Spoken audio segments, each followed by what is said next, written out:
final pit stop to make sure that he can get to the end on fuel here. And he has done that. He's dropped 40 seconds to Nick Westphal. I keep calling him Jeff Westphal, the real-life racing driver. I can't even remember what he's in, but he's just in my brain for some reason. And Donat Prodan's 40 seconds down. IMSA. It sounds IMSA-y, doesn't it? Sounds American. So yeah, Nick Westphal, 40 seconds in front of Donat Prodan. And Marco Slanzi not too far behind him. That's the only battle under 1 second, because Jose Berenguer is not quite catching Dennis Duna quickly enough, and Christian Heinmarsch is not quite catching Jose Berenguer quickly enough either, with 25 minutes to go. No, as you said, not closing that gap down fast enough, and therefore not being able to make a move in the final minutes of the race. But Slanzi, look at this, only 8 tenths behind. He's going to be getting a lot of slipstream coming down towards Mulsanne corner. Yes, indeed. We've seen these Aston Martins very fast in a straight line, so I think it's going to be difficult for Slanzi, but the Ferraris aren't bad either. And this is the battle for 15th position. Not much more than pride and positions going on here. No championships involved for either of these. Well, because it goes there down are some 15, points, doesn't it? It goes down to 20 for this race. As it goes down to 20? It's just extended slightly for this one. So, yeah, Slanzi's currently got 8 points, looking for 9 if he was to get past Prodan.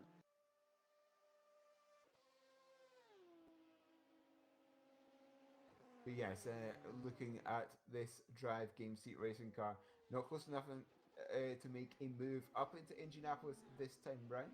Is the car in 16th position and braking hard for this banked left-hander before making his way down towards Arnage, the slowest corner on the Circuit de Les Arts, and then accelerating hard out, pumping on that throttle and making his way up towards the Porsche curves.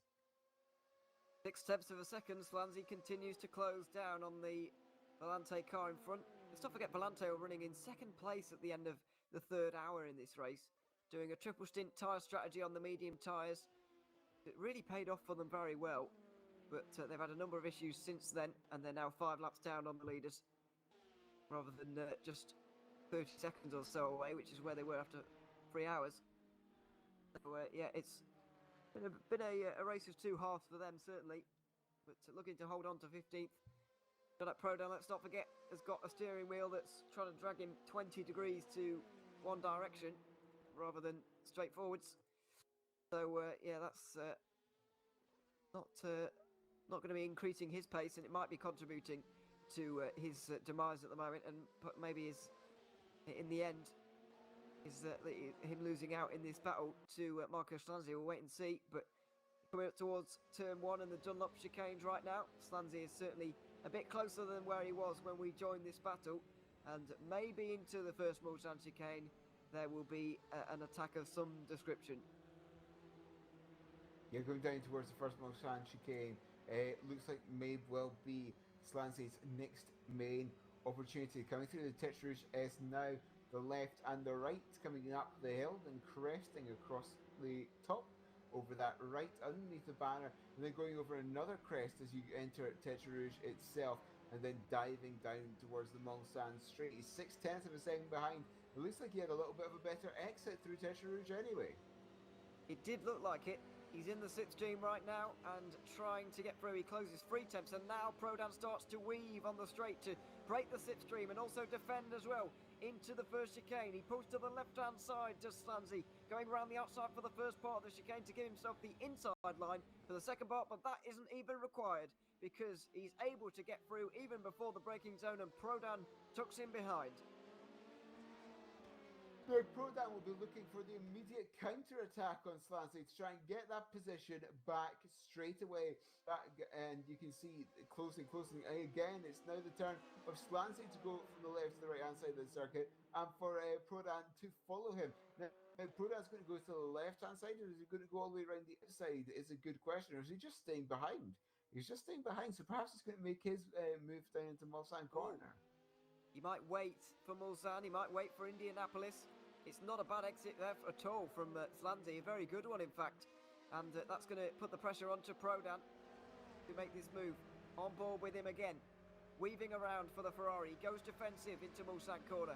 Is Prodan going to go for it at Mulsanne corner though, or is he going to wait for Indianapolis? It looks like he's going to try and go around the outside at the bottom of the circuit. It's a difficult braking zone, and he decides to just pull out of it right now. Slanzi takes the correct line, but he goes wide in the corner, and Prodan surely is going to have the opportunity now, even though he went wide, though.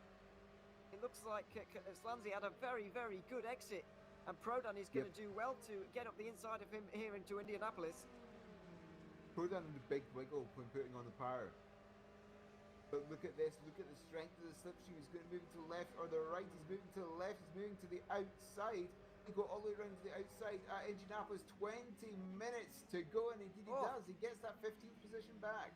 He does indeed. So the battle continues on between Donat Prodan and Marco Slanzi. 20 minutes to go, and this is what we were talking about earlier on. There is no later in this battle. There's no letting anybody through to get them back a little bit later on in the race. You've just got to go for it now, and that's exactly what they're doing. And it is very, very entertaining indeed in the final 20 minutes. It is easily the closest battle out there on the circuit, and it will probably be the only battle for the remainder of this race, but it looks like it is going to last for a fair amount of time. Also, Chinsik, by the way, is in the pit lane for Varga, and he's making his final pit stop of the season as well. So that looks like it's all going to plan for those guys. So we'll continue to watch these guys in the battle for 15th position. Prodan versus Slanzi, and they go through Corvette this time. Prodan does look a little bit vulnerable, though, I have to say. He did well to get back through again, but he does look like he may well lose out eventually.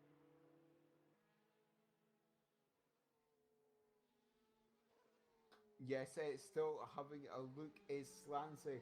Oh, it's going to be interesting to see if he can return the favour at some point. But as you said, we have seen that those Aston Martins have been fairly quick on the straight, and that was Westphal coming out directly ahead.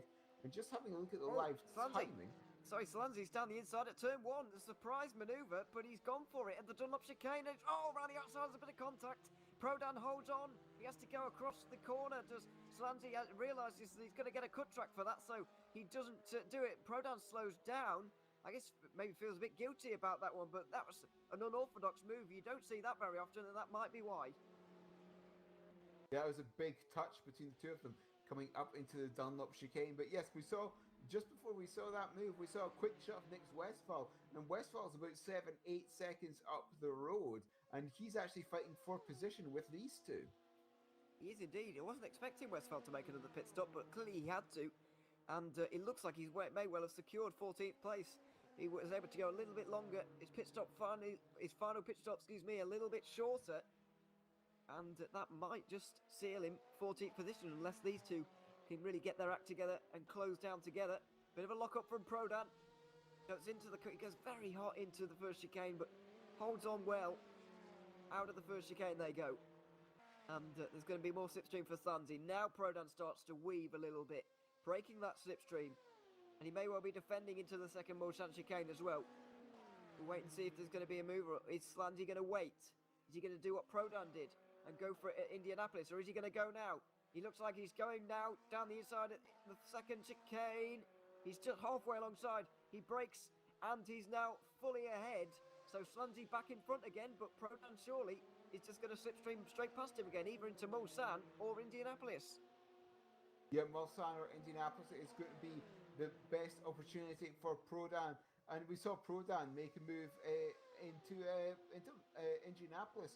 1 lap ago. The question is, can he do the same? He's moving to the right hand side. He's giving him I think that was a little bit of a touch, don't you? Yeah, I think there was a bit of a touch. And Slanzi's gone wide. He slides into the corner. Donat Prodan down the inside again. He just locked the rears of the Ferrari there into Mulsanne corner, and now they're going dead side by side. The straight line speed difference between them is very minimal, but Prodan is able to get in front. Slanzi has to tuck back into the slipstream again. He might come back at him here. He might have another go. The straight is so long that you can actually come back at him. And here he goes.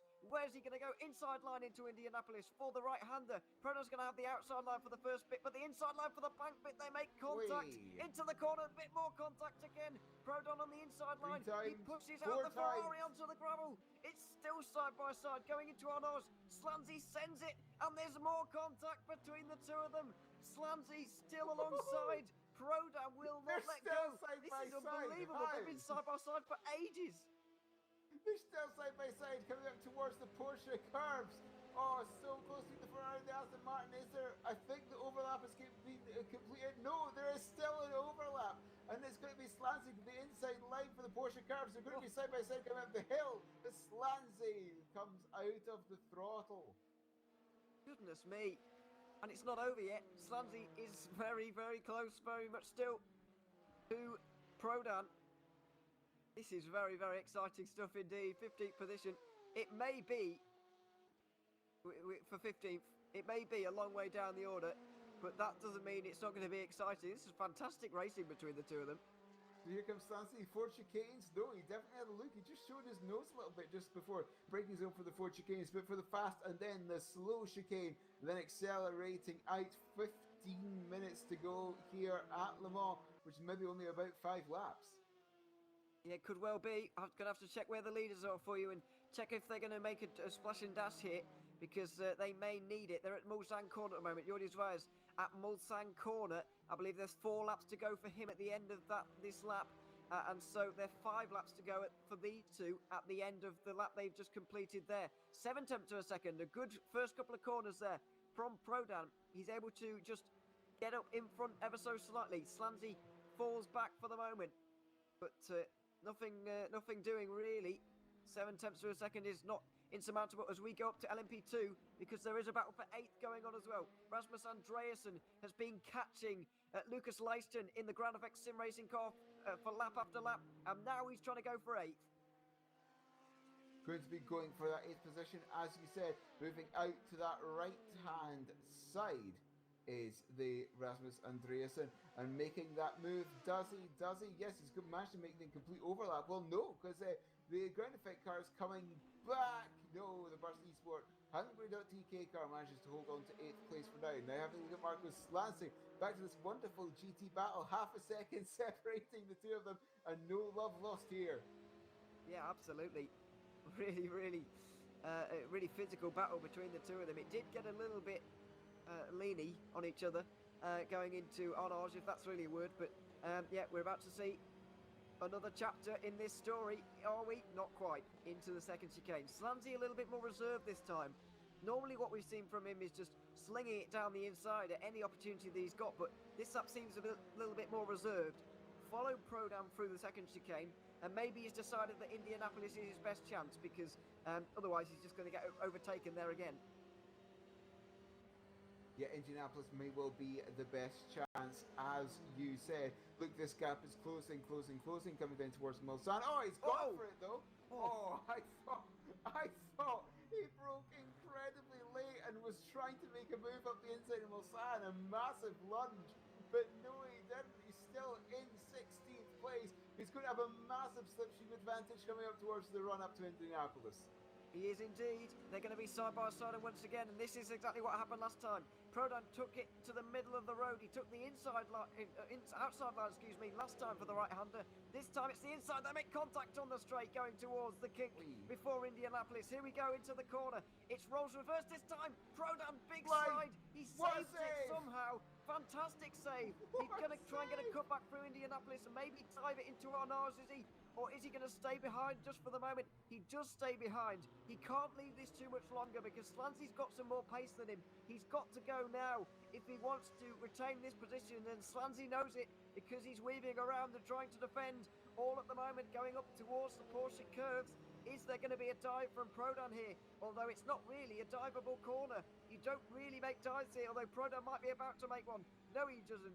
He realises that there's a lot at stake here, and throwing both cars in the wall would not be a sensible idea, so he stays behind for the moment.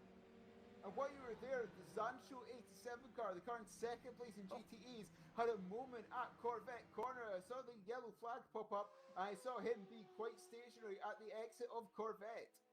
He's lost a bit of time to Christian Malguera, who's now just under 57 seconds behind him, but there shouldn't be any issues with getting Zancho to the flag in second place. They should be okay. Jordi Zwares heads out of Mulsanne corner again. Here is what happened to Ibrahim Khan. Loses it on the entry. Classic GTE error at Corvette.